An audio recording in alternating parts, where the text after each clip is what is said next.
ई कमरिया पिराता हो, सुना गोड़ा वो दुखाता हो।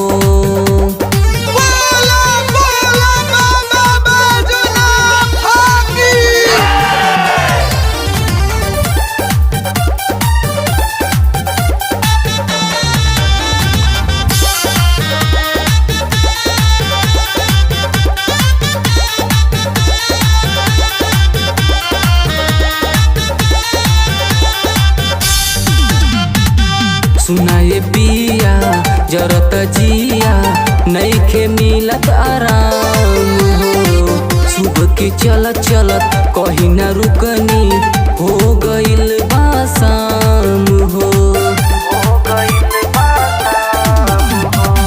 सुनाए पिया जरत जिया नईखे मिलत आराम हो, सुबह की चलत चलत कहीं ना रुकनी हो गइल बा शाम हो।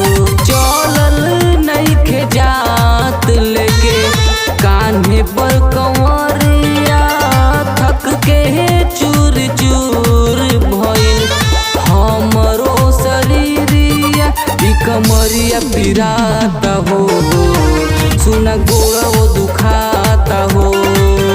ई कमरिया पिराता हो, सुना गोड़ा वो दुखाता हो।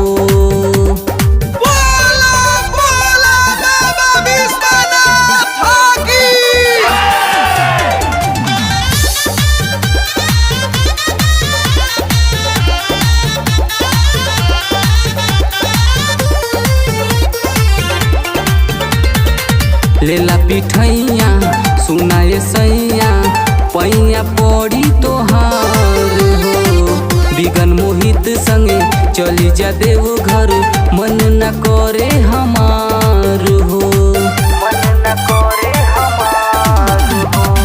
लेला पिठैया सुनाए सैया पैया पड़ी तोहार हो, दीपक मोहित संगे चली जा देव घर मन न करे हमार हो।